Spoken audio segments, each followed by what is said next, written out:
Bismillah, walhamdulillah, wa salatu wa salamu ala rasulillah, amma ba'da. Assalamu alaikum rahmatullahi wa barakatuh, hurmatly dostlar. Sabaqtары столан табыз, жин жана шайтандар аламы. Өтүрүүчү негизги маселебиз жин шайтандардан тосулуу,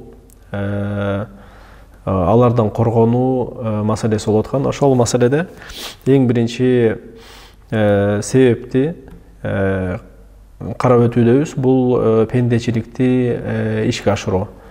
Ошол пендечиликте демек ибадат маселесине келгенбиз. Ибадат маселесинде ибадат үч нерсенин негизинде болот дедик. Үч улук нерсе. Бул сүйүү, коркуу жана үмүт этүү. Бүгүн ошол үчүнчү түрү, мындайча айтканда үчүнчү негиз бул үмүт этүү маселеси.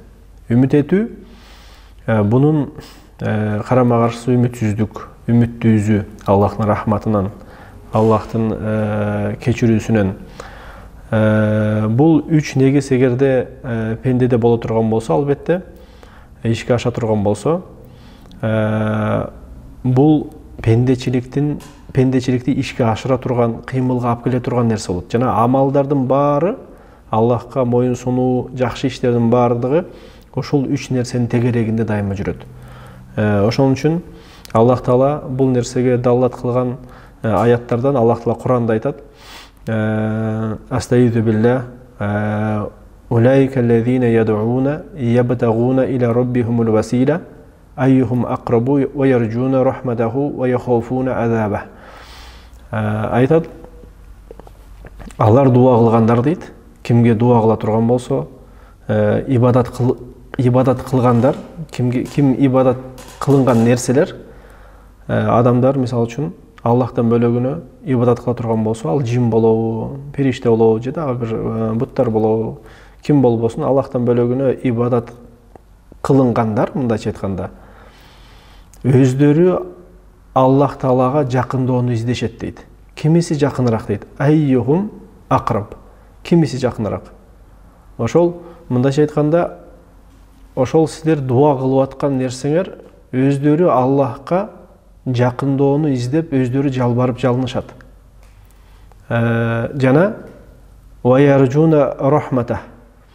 Жана Аллахтын рахматына алар үмүт этишет. Ваяхафуна азабаху. Жана Аллах Тааланын азабынан коркушат дейт. Бул жерде мына үмүт менен коркуу келди. Үмүт менен коркуу бул пенде үчүн пендечилигин ишке ашырууда, Аллахка карай сылжып жылууда бул эки канат сымал. Эки канат сымал. Аллах чийип берген түз жолдо болуунун негизи ошол эки канат менен болуш керек. Бул коркуу, үмүт этүү. Ал эми биринчи сүйүү, бул ошол алымдар айткандай ошол куштун бир башындай деген. Эгер башы сүйүү болсо, коркуу менен үмүт этүү бул канаттар болот. Албетте, эгер бир канаты болбосо, албетте максат кылынган жерге жетиш мүмкүн эмес. Андан соң бул үмүт этүү денени ибадат кылууда, Аллахка баш ийүүдө кыймылга алып келе турган нерсе. Албетте үмүт бул иш аракетке түртөт кишини. Киши үмүттөнгөндө ибадат кылып баштайт, жакшы иштерди кылып баштайт, Аллахтын жаннатына, Аллахтын сообуна, Аллахтын кечиримине үмүт эткен акыбалда. Жана бул Аллахты көздөй жолго чыгуучулардын, жылуучулардын, Аллахты көздөй түз жолдо болуучулардын эң чоң бир даражасы болуп эсептелет. Бул үмүт этүү, албетте. Ошон үчүн Аллах Таала Куранда Ал-Ахзаб сүрөсүнүн 21 аятында айткан: «Лакад кана лакум фи расулиллахи усватун хасана». Аллахтын элчисинде силерге эң жакшы өрнөк болду дейт. «Лиман кана яржуллаха вал йаумал ахир ва закараллаха касира». Кимде ким Аллах менен жана Аллахка жана кыямат күнгө иман келтирип, ошого үмүт эткен болсо дейт. Эгер карап келсек, бул жерде дагы Аллах Таала үмүттүн артыкчылыгын айтып атат. Мактап атат мындайча айтканда. Ошон үчүн Ибн Масуд, Аллах Тааланан ыраазы болсун, айткан Куранда эң чоң соорото турган, үмүт бере турган аяттардан мына бул аят деген Зумар сүрөсүндө 53 аятта айткан: "Кул я ибадиллазина асрафу ала анфусихим ла тaqnatu min rahmatillah." Айткан дейт пайгамбарыбызга: "Эй, өзүнө зулум кылган, өзүнө ысырап кылган пенделерим", мындайча айтканда, жасаган күнөөлөрү менен киши биринчи ирет дайым айтабыз, өзүнө зулум кылат, өзүнө жамандык кылат, бирөөгө эмес. Мына ошолорго айтып кой дейт. Ала taqnatu min rahmatillah. Аллахтын рахматынан үмүтүңөрдү үзбөгүлө деп айтып кой дейт. Инналлаха ягфиру зунуба жамия. Себеп дегенде Аллах Таала акыйкатта күнөөнүн баарын кечирет. Иннаху хувал гафурур рахим. Себеп дегенде Аллах Таала кечиримдүү жана ырайымдуу зат. Бул эгерде ушул үч негиз сүйүү, коркуу жана үмүт этүү эгер пендеде боло турган болсо, ишке аша турган болсо толугу менен, анда шайтан ушул пенденин астынан чыккандан коркуп баштайт. Ушундай пендеден кайсы жолдо жүрө турган болсо, шайтан көрөр замат качат. Жана эгерде бир жолдон баса турган болсо, ушул нерселери бар, ушул үч негиз бар бир пенде бир жолдон баса турган болсо, шайтан албетте бөлөк жолду издейт.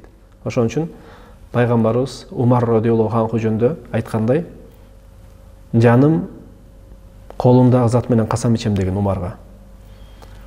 Шайтан сен менен жолугууну эңсебейт деген. Эгерде сен бир жол менен баса турган болсоң, албетте ал бөлөк жолду издейт деген. Себеп дегенде Аллах Таала, себеп дегенде Умардын бул жерде шарапатын айтып атат пайгамбарыбыз. Умардын Аллахка болгон үмүтү ушунчалык чоң болгон деген сөз, коркуусу дагы, сүйүүсү дагы. Ошонун негизинде шайтан Умар менен жолукканга эч качан эңсеген эмес деген сөз. Ушул жерде токтоп турабыз сабагыбызды. Адаттагындай бүгүнкү үйрөнүүчү дуабыз бул жамгырды суроо дуасы десе болот. Сунан Абу Даудта келет. Бул хадис Жабир ибн Абдуллахтан келет.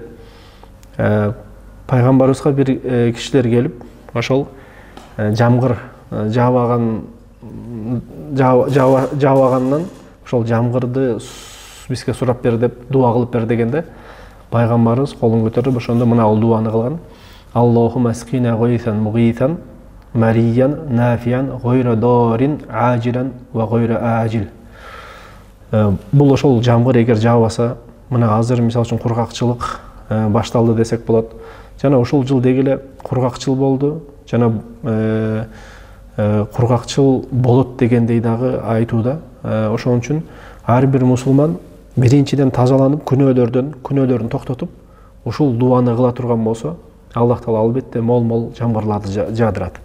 Мааниси бул дуан: "Я Аллахым, бизди куткара турган, чаңкообузду кетире турган, мол боло турган, пайдалуу, зыян болбой турган, эрте келе турган, кеч болбой турган жамгыр менен бизди сугар" деген дуа. Баарыбыз ушул дуаны дайыма кылалы, өзгөчө ушул ысык күндөрдө, кургакчыл күндөрдө. Эгерде ушул нерсени күнөөлөрдөн тосулуп, күнөө жасабай, ибадаттарды жасаган акыбалда колдорубузду асманга көтөрүп, Аллах Тааладан ушу дуаны кыла турган болсок, албетте Аллах Таала пайдалуу, мол жамгырды бизге жаадырат, ошону менен бизге берекени берет. Себеп дегенде жамгырды жаадырганга бир гана Аллах Таала кадыр зат. Бөлөк эч ким бул нерсеге кадыр эмес. Ошон үчүн бул дуаны бир гана Аллахка ыйгарыш керекпиз жана багышташ керекпиз. Аллах Таала баарыбызды жин жана шайтандардын зыянынан сактасын, айлакерликтеринен, жана ошол сабактарыбызды ихластуу, дайымдуу, берекелүү кылсын. Көрүшкөнчө сак саламатта болуңуздар. Субханакаллахумма ва бихамдика ашхаду ан ла илаха илля анта астагфирука ва атубу илейк. Сак саламатта болуңуздар. Ассаламу алейкум ва рахматуллахи ва баракатуху.